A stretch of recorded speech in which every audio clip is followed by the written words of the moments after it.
You're listening to a Brawl Network production. This is a podcast for the best fans in the NFL. Are you in the Mafia? Am I in the what? It's time for a Bills Brawl podcast. Second down and 7. Kelly with the time. Touchdown! Bill Brooks. Allen. Deep shot. Touchdown! On the line to Stephon Diggs. And Thurman breaking tackles at the 22. Inside the 10. Touchdown Buffalo.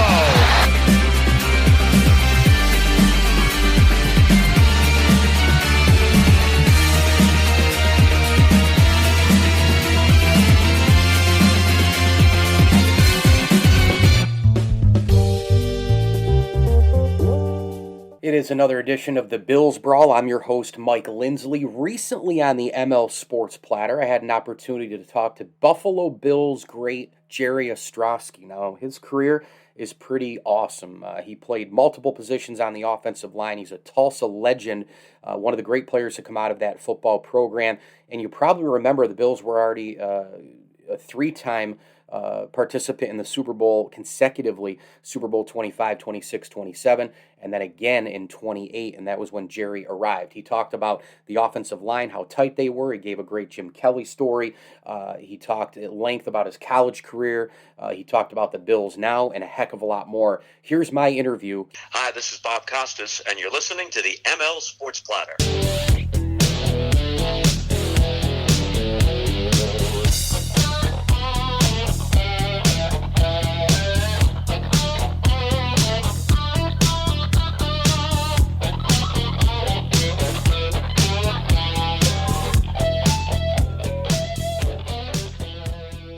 It is, in fact, the ML Sports Platter, brought to you by Stanley Law Offices, Bryant and Stratton College of Syracuse, and Welch & Company Jewelers. Go ahead and log on to welchjewelers.com today. Check out the showcase at welchjewelers.com. Wedding rings, engagement rings, you name it, they've got it. Bracelets, watches, and a heck of a lot more at Welch & Company Jewelers, a proud ML Sports Platter sponsor. Also, a big tip of the cap thank you to our friends at the Vince Aguirre Consulting Group, Prestwick Golf, Axe Exotic Pets, and the Swan and Whitaker families for their support of the platter as well. You can hit me on Twitter at Mike L Sports and find this podcast all over the major platforms. Keep those 5-star reviews coming. Keep the comments and the feedback and the downloads and subscriptions coming. It really does help, and I appreciate everybody who does indeed tune in to the ML Sports Platter. No problem, man. This is awesome. I'm enjoying getting to do some of this stuff back in Buffalo. It's the place I love the Bills, and thanks for having me on. Yeah, no doubt. I want to start with, when you joined the Bills. I mean, they were obviously, they had already gone to 3 Super Bowls, I believe, right? Like, you got there for the 93 season. You were a 92 round 10 pick at 271. You become a Buffalo Bill. 90, 91, 92, they went to Super Bowls, obviously. And then again in 93 when you arrived, that was 4 in a row. And the Super Bowls, obviously, they overlapped to 91, 92, 93, 94.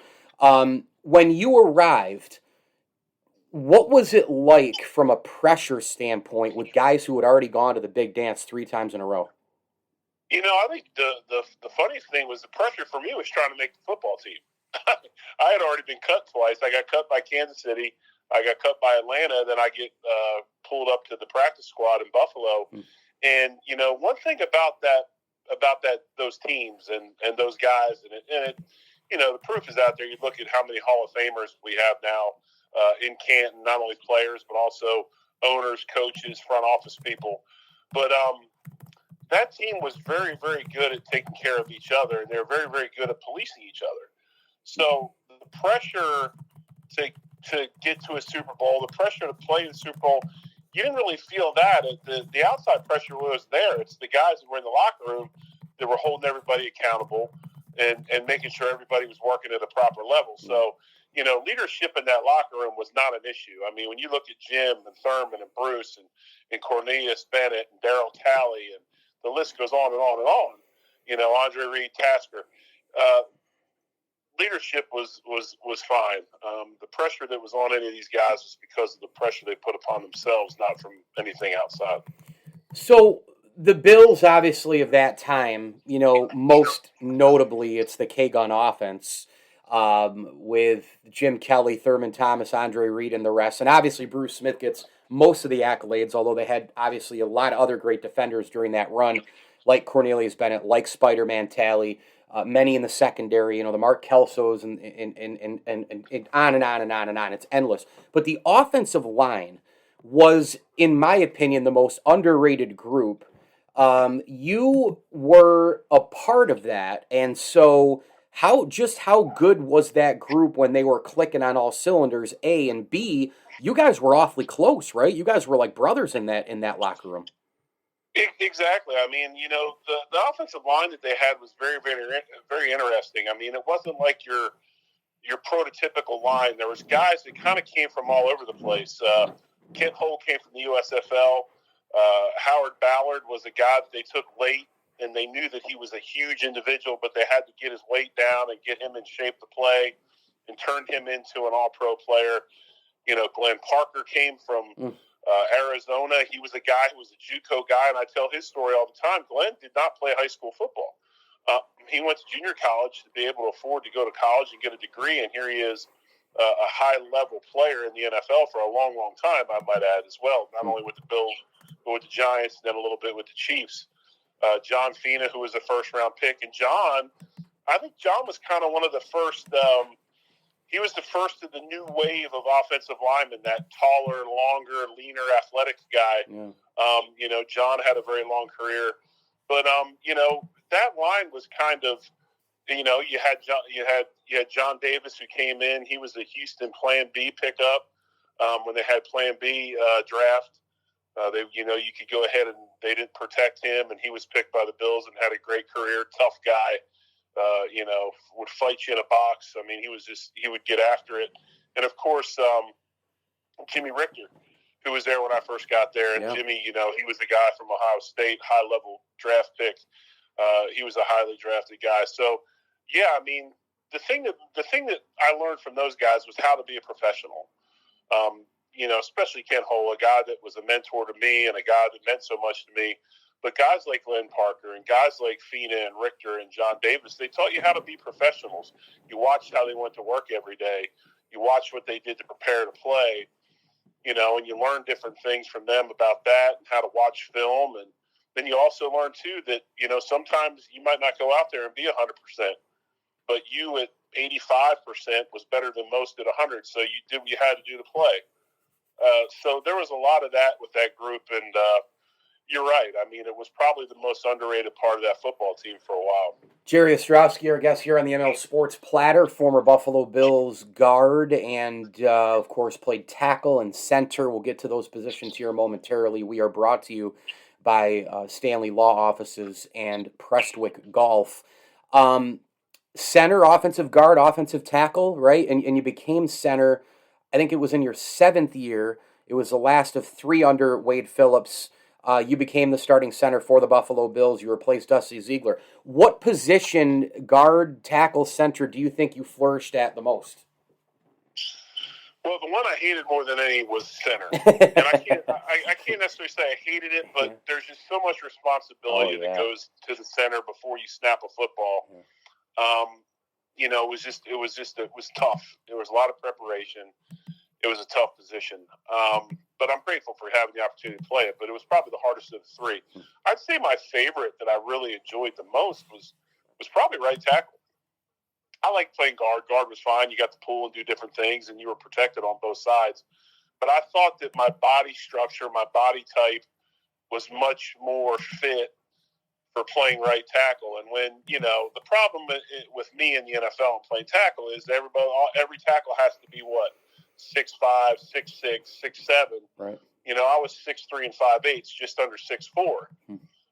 So it was kind of an anomaly, but I felt that because all the defensive ends in the league, especially if you could, it's hard anywhere you go when you're trying to pass block against guys like Jason Taylor and you're down by, 2 scores and they know you got to throw the ball. That's probably the most miserable time that you'll ever have as an offensive lineman, especially a tackle, because you have to block that wide rush. But I felt my body size, I was a big dude, I was wide, And I was able to leverage some of those tall, leaner defensive ends because I wasn't as tall. So it was kind of my advantage. And I guess you could say, wow, I guess you could look at it as the Pittsburgh Steelers just lost Tunch Ilkin not too long ago. Tunch Ilkin was the guy that played for Steelers a long time, was their, I think he did radio for them, was their radio voice. But Tunch was like 6'1", maybe 6'2", and played right tackle the entire time with technique and savvy and all that. So it can be done. Sometimes in the league, it's hard to get over the stereotypes of prototypical size. But, no, I'd say probably right tackle is where I had my most fun playing. Give me a good Jim Kelly story. A good Jim Kelly story. Oh, shoot. There's a whole bunch of them. I don't know if anybody ever touched upon it, but Jim, and I'm sure they have, but Jim was always, you knew the level of the game by how upset Jim's stomach got before we went out. If he had to throw up a little bit, if you heard him in there trying to get one up, you knew that it was a huge game. So, yeah, I would say that's probably one of my favorite Jim Kelly stories. When you guys lost that fourth Super Bowl, I mean, at that point, I mean, I've been a Bills fan since I've been 5 years old. The 90s Bills, you guys, what you did, not winning a Super Bowl, still 4 in a row. I would do it all over again right now. I would do it the same way. I would do the missed kick with Norwood. I would do the blowouts. I would do all of it all over again because it was a time that was amazing for me as a kid, and also it showed people, hey, getting off the mat and getting back up, getting off the mat, getting back up. You guys did that not once, not twice, not 3 times, but 4 times in a row. You being there for the last one. And you're one of the best teams in the NFL for 5, 7, 8 years if you make a run like that. But my question is, at the end of the fourth loss, was there anything left to be said? I mean, was it hey, we're going to get? I mean, come on, 5 in a row next year. I mean, what was said in the locker room, if anything? I can't imagine what that was like for you guys. I don't. Again, I was coming in on the end of this, but the thing that I remembered the most was, obviously there was a sadness of not winning a championship for the 4th time. And, you think about the Bills and where they come from in Western New York. I mean, that type of struggle that's just every day, right? I mean, I love Western New York because of that. I mean, It's a tough blue collar place to live, and Sure. I love it. Sure. And that's what the Bills are about. And that's what it took getting to Coach McDermott to bring that mentality back to the team. That's why they're playing the way they're playing, because they're embracing that again. They're not trying to be something they're not. And, I looked at that. I remember those times, and I remember the sad part about it was you were on the airplane, we're going back, and, guys were upset, guys were down, but you kind of knew this was probably, it's like to take a quote from the movie Tombstone. This is the last ride of Wyatt Earp and his Immortals. And you knew that team, great teams only last so long, especially in the game of football. And you knew that something was going to have to change. There was going to be some guys leaving. Some of the long-term, the stars were going to probably be moving on. I was pretty sure that's when Darryl Talley ended up going down to Atlanta shortly after, I think, Cornelius Bennett. So you could kind of have that feeling that the sadness was that you knew that group was never going to be together again. You know what's crazy is that Super Bowl, I remember, first of all, it was in Atlanta at the Georgia Dome, and you guys, it was over an 18-week season. That was 2 byes per team, and so the traditional bye week between the conference championship games and the Super Bowl, they didn't employ that. And the last time that happened was before Super Bowl 25. Jerry, please, can we go back to that? I hate the 2 weeks lead up to the Super Bowl, especially because Conference Sunday, Championship Sunday, is so much better than Super Bowl Sunday because of the hype. Oh, yeah. Can we please go back to that? Oh, my God. I agree with you 100%. And I'll tell you what's wild about that week is it's Thursday, and we're having a meeting at the stadium in our meeting room, and the front office people are down there, and we're going through what we're going to have to do the next day to go to Atlanta if we win this game on Sunday. Wow. So we're already working through plans, and we're going, this is how it's going to be. This is what we're going to do. And you're right. I mean, I remember we win, and the next day you're on an airplane and you're flying to Atlanta, Georgia to get prepared for a Super Bowl. But I agree with you 100%. I think that the energy, the enthusiasm, all that stuff is much better right away. But the problem is, what rules the whole thing. It's the mighty dollar, and you've got to have the week off, and you got to make sure the fans can get there, and you got to make sure so it'll never happen again. But yeah, I mean, I remember Monday morning driving to the stadium and parking my truck on the field that we just played on. That's where all the player cars were. We parked in the stadium, and then we got on a bus and we drove to the airport, and we flew out to Atlanta. And we went. Isn't that unbelievable? So I'm sitting there at I'm 14 at the time, and I remember after the first Super Bowl, I wore Bills gear after the loss. Was the second sporting event I had ever cried after, with one of my teams losing when Norwood missed that kick.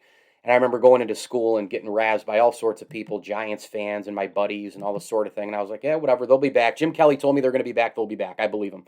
And they get back. And then they get back again. And then the Super Bowl against the Cowboys, you guys were up in this game. I mean, you were up 13-6 at the half. And under a minute into the second half, Thurman Thomas fumbles the ball, and James Washington returns it 46 yards for a touchdown to tie the game. Did you at that moment say, oh, God, here we go again? Or was it, come on, let's kind of come back here a little bit? Because from there, it was all Dallas, obviously. They scored 24 in the second half. No, I don't think it was here we go again. And I think that it was a sign, it was a time of, we're still ahead. Let's get it back. Let's get moving. I mean, we had experience of being there, but obviously the Cowboys did too. But no, I don't think there was any panic. I think it was just the fact of you got to absorb it and find a way to get it done. And obviously we didn't. How about some trivia from that Super Bowl? You ready? Who you remember the coin toss? Who did the coin toss? I can't remember. I do remember the halftime show. Who was the halftime show? The halftime show was like Tanya Tucker, Travis Tritt. The Judds. It was the country. The Judds. They were there. Yeah. Yep. They were there too. Yep. Yeah. Joe Namath on the coin toss. Oh wow. Yeah, man. Natalie wow. Cole was the anthem. Holy cow. Yes, I do remember that. Yeah. I do remember that. Yeah. Well, obviously you were playing in the game. I'm sure you watched the game later on afterwards on television, but if you taped it. But do you remember the announcers for that game? I don't remember. I'm going to take a wild guess and say Al Michaels and Van Deerdorf. It's a great guess. It was Dick Enberg, Bob Trumpy, O.J. Simpson, and Will McDonough. Oh, jeez. God, the NFL back then was so good, man. It really was. Right. It was amazing. You're right. So you, Buffalo Bills great, Jerry Ostroski, by the way, our guest here, guard, center, tackle, and played in Super Bowl XXVIII for Buffalo, the fourth one in a row. You went to Tulsa, and you had an unbelievable career there. You started every game as a sophomore, junior, senior. I believe you were a first-team All-American in '91. You guys were 10-2 that year. You went to the Freedom Bowl.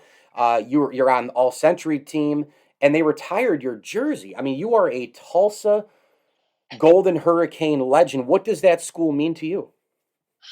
Well, basically, it's where I shouldn't say it's where my life started, but it basically was the beginning of where I am now. I mean, this is a school that gave me an opportunity to play the game I love. I mean, I didn't have a ton of scholarship offers out of high school. I was kind of the big kid that maybe, maybe didn't move as well, whatever, but I played well and got things done. And I was overlooked by a lot of schools, and Tulsa took a chance on me. Oddly enough, here's some trivia for you. I was also offered a scholarship by Temple University in Philadelphia, because that's where I grew up. Okay. Who was the head coach of the Temple Owls? His first head coaching job that offered me the scholarship. Wow, Temple Owls. Oh gosh, this was late 80s. 1988. 88, right. A mulleted trench coat wearing on the sideline coach that actually came to Temple from Alabama, was a Bear Bryant assistant, and now is the winner of a Super Bowl as not only a coordinator but a head coach, and that would be one Bruce Arians. Oh my goodness, get out of town. I had a couple guys in mind, but I was thinking that Arians was there before that. Wow, Yep. really? So Bruce Arians. But anyway, going back to the question, Tulsa's where it started. I mean, I met my wife here. Sure. I fell in love with the town. They gave me an opportunity to play. I got a degree from here. It's where I made my off-season home. It's where I live now. My wife is a Tulsa grad. I have a nephew that's a Tulsa grad. And now my 6'2", 260-pound, 18-year-old son is a true freshman defensive end for the Tulsa. Man, they make them big nowadays, don't they? Holy cow. Yeah. So we're very blessed with Tulsa. That's awesome. Sure. I have two quick questions to go, and I'll let you run. This has been amazing. I knew it would be. And it was made possible because you found me somehow on Twitter. You follow little old me. Obviously, I was going to follow you back, and I'm like, Jerry Ostroski, are you kidding me? I'm going to get a Bills grade on here. I've had so many on, and I add you to the list. It's really an honor to have you. Bills Mafia, it wasn't coined back then when you played, but now it's called Bills Mafia, and the fan base is just absolutely unbelievable. I mean, it's passionate, it's fun, it's loyal. They do tons of charitable work. When did you realize exactly what the fan base was all about? Well, you realize what the fan base is all about when you show up to the stadium for the first time on a Friday morning. And our old workout facility and old meeting rooms and everything used to be in the tunnel, up the tunnel in the stadium. Back in there is where the old meeting rooms, the weight room, and all that used to be. So when you come in on a Friday morning and we're not playing until Sunday, and there's all these RVs out there already, it's packed out. You go, okay, this is a little different. Yeah. And then on the game day, when you play game day, we ended up having. We would have our own post-game tailgates because you couldn't get out of the place. So we would go ahead and hang out and have a post-game tailgate till everybody cleared out 2-3 hours later, and then we would go home. Wow! So it was quite obvious that it was a passionate fan base. The Mafia is amazing. I love Twitter. I love social media because I do get to interact with some of those people. I've been a big fan of. I've got a place up there I get some T-shirts from. I got some Mafia T-shirts. Oh, probably 26 shirts, right? With Dell Reed. It's exactly. Yeah. Yeah. Dell's amazing. Say that. Yeah. I didn't know if I was allowed to say that. No, please do. Dell and Dan and those guys come on with me a lot, and I got to tell you, Dell Reed. I'll tell you a quick little 1-minute story on Dell, if it's okay. Dell Reed. I reached out to him because a very, very good friend of mine, Shane Lacey, who I went to St. Bonaventure with, and he moved to Central New York from New Jersey, and he swam and he played the trombone next to me, and we played in the wind ensemble and all the rest. He was in marching band with me. And he was a great swimmer in high school, and he went to Bonaventure on a D1 scholarship. He's the reason I ended up going to Bonaventure. He actually introduced. He said, "Hey, I don't know where you're looking to go to school for this journalism thing, but if you've seen Bona, it's pretty great." And so I ended up going there. Shane Lacey. Now, fast forward to here, he coached swimming just a couple of years ago, and one of his kids on the team came down with cancer, and I wrote to Dell and I said, "Hey man," I said, I got a situation here. Dell created a shirt for that young man, and it's the Circle the Wagon T-shirt. So he did that for that young guy, and that just shows you the heart that guy's got, Dell Reed, man. Well, I know we got time constraints and everything, but that's also what kind of drew me to the 26 shirts is that I was reading the stories. My son, that's a true freshman defensive end at Tulsa, had cancer at 7 months. Wow. And I see people like that go out of their way to help somebody in need, especially a young kid that's fighting cancer. I mean, those guys are my heroes, and I'm telling you, I'll do whatever. So I've got a few T-shirts from them. I'll continue to buy T-shirts from them to support causes, and I love that story. Have you ever thought about what would happen if that franchise won a Super Bowl? I mean, what happens to that city? What goes on? That I mean, is it a 10-year party? I mean, here's as a person that grew. This is the other reason why I like Buffalo fans so much. As a person that grew up outside of Philadelphia, now I haven't been there since I was 18, but I still have the Philadelphia sports you're kind of born into, right? Yeah, it's kind of like the Buffalo thing. But those fans are similar and ever. But I wonder sometimes what it would be like if they won a Super Bowl. I mean, they deserve it. I couldn't imagine what it would be like. But I just don't know if there's a more resilient place in the United States of America than Western New York and the city of Buffalo. And sometimes I hate to say it, but sometimes I'm like it's this story is kind of fitting because one day we're going to win it. It's going to happen. And and when it does, you're probably right. We might have to shut down for a month. No doubt. I want to end on this. Can you just give me maybe a thought or two on this year's team?